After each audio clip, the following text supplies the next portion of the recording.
আরেকজন মহামানব এখন পর্যন্ত পৃথিবীতে হয়নি, আর কিয়ামত পর্যন্ত হবে না। যেহেতু সংক্ষিপ্ত কথা, আমার সংক্ষিপ্ত বক্তব্যে এটাই আহ্বান থাকবে আজকের এই জনসমুদ্রের কাছে। আসুন, অনেক নেতার মত দেখেছি, অনেক নেতার মত দেখেছি, আমরা সকল নেতাদের প্রতি, এমনকি অমুসলিম যারা আছেন, পৃথিবীতে বিভিন্ন রিভলিউশন যারা করেছেন, নেতৃত্ব যারা দিয়েছেন, সেই সকল দার্শনিক নেতাদের প্রতিও শ্রদ্ধা রাখি। আমরা কাউকে কটাক্ষ করে, কাউকে ছোট করে, কাউকে ইনসাল্ট করে কথা বলি না, নিগ্লেক্ট করি না। তবে একটা বাস্তবকে বাস্তব মেনেই নিতে হয়। পৃথিবীর যারা ছিলেন অনেক নেতা দার্শনিক, চরিত্র উপরে ছিল ফিটফাট, মাথার ভিতরে ছিল সরলতা। কিন্তু একজন মহামানব যার চরিত্রের সার্টিফিকেট আল্লাহ তাআলা আরশে আজিম থেকে দিয়েছেন, ওয়া ইন্নাকা লাআলা খুলুকিন আযীম। সেই নবীকে আঘাত করলে আরশে আজিমে আঘাত লাগে, সেই নবীকে গালি দিলে আল্লাহর আরশে আলীর আঘাত স্পর্শ করে। কাফেররা বলেছিল আনতা মাজনুন লাস্তা মুরসালান। আল্লাহ তাআলা আরশে আজিম থেকে জানিয়ে দিলেন নুন ওয়াল কালাম ওয়া ইয়াসতুরুন।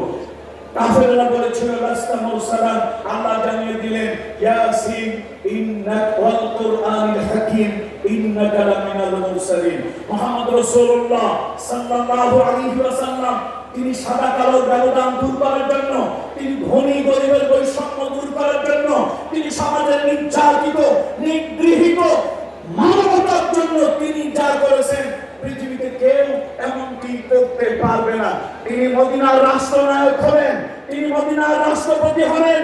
তার সবথেকে প্রিয়, তার সবথেকে কলিজার টুকরা, তার কন্যা ফাতিমাতুজ জোহরা বাবার কাছে এসে বলেছিল, বাবা আমাকে একটা খাদেমা দিন, আমাকে একটা খাদেমা দিন, যে বাড়ি আমাকে সহযোগিতা করবে, একজন পরিচারিকা দিন।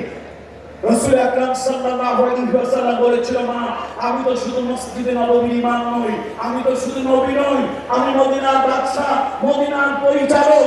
সুতরাং এখন পর্যন্ত এতিমের ঘরে, অনাথের ঘরে, বিধবার ঘরে খাবার পৌঁছাতে পারি নাই। তাদের ঘরে খাবারের নিরাপত্তা, জীবনের নিরাপত্তা, শান্তির নিরাপত্তা যতক্ষণ পর্যন্ত দিতে না পারবো, ততক্ষণ পর্যন্ত তোমাকে চাকরানি দাস দাসীর ব্যবস্থা করে দিতে পারি না।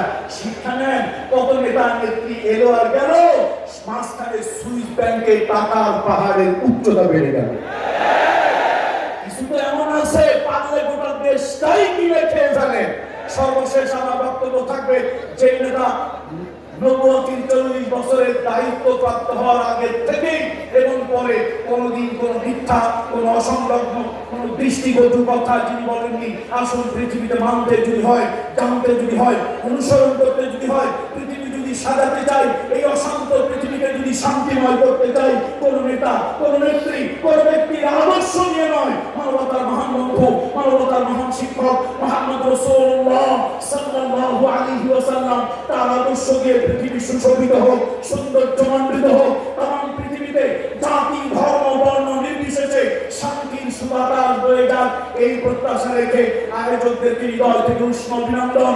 সর্বাগ্রে উদ্যান রাসূলুল্লাহ সাল্লাল্লাহু আলাইহি ওয়াসাল্লামের সিরাতের উদ্যান হলো একটা নতুন ইতিহাস, একটা নতুন অধ্যায় সৃষ্টি হলো। আল্লাহ তাআলা কিয়ামত পর্যন্ত বিতাল রাখুন। ওয়া মা আলাইনা ইল্লাল বালাগ। ওয়াসসালামু আলাইকুম ওয়া রাহমাতুল্লাহি।